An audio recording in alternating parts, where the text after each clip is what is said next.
कंदासीं खैरपुर में कचे में ॾोहारनि ख़िलाफ़ ऑपरेशन जारी है। निगरान सूबाई वज़ीर उमर सुमरो जो चवणु है त शहीद जान मोहम्मद महर जे कातलनि खे बि जल्द गिरफ़्तार कयो वेंदो।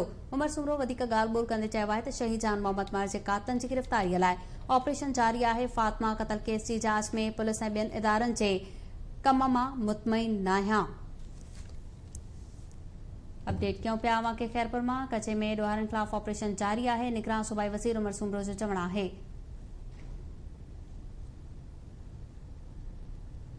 अवां खे ॿुधायूं पिया उमर सुमरो ॻाल्हि ॿोल कई है। संदसि चवणु है त शहीद जान मोहम्मद महर जे कातलनि खे बि जल्द गिरफ़्तार कयो वेंदो। शहीद जान मोहम्मद महर जे कातलनि जी गिरफ़्तारीअ लाइ ऑपरेशन जारी है।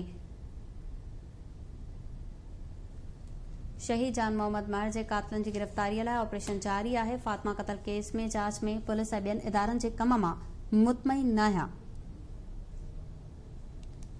अवां खे अपडेट कयूं पिया खैरपुर में कचे में ॾोहारनि ख़िलाफ़ ऑपरेशन जारी है। निगरान सूबाई वज़ीर ॻाल्हि ॿोल कई है। निगरान सूबाई वज़ीर उमर सुमरो ॻाल्हि ॿोल कई है। तफ़सील मालूम कंदासीं लाइन ते मौजूद है खान मोहम्मद। जी खान मोहम्मद, तफ़सील ॿुधाइजो। कानूनी मजहबी उमूर इंसानी हकनि वारे निगरान सूबाई वज़ीर मोहम्मद उमर सुमरो पारां जो खैरपुर डिस्ट्रिक्ट बार एसोसिएशन जो दौरो कयो। इन दौरान जेको हुन मीडिया सां ॻाल्हि ॿोल कई है। इन सवाफ़नि जे सवालनि जा जवाब ॾींदे चयो त कच्चे में पुलिस जो ऑपरेशन जारी है।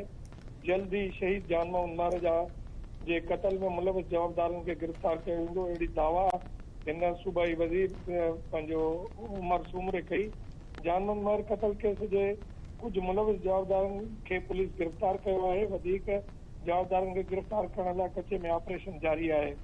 पर हुन इहो बि सहाफ़िन हुन खां पुछियो त जान मोहम्मद जे कत्ल खे एॾो पानी जो बहानो कचे में ॿुधाए जेको है ऑपरेशन के जो मुलतवी कयो थो वञे। खान मोहम्मद, तफ़सील ॿुधाइण लाइ महिरबानी।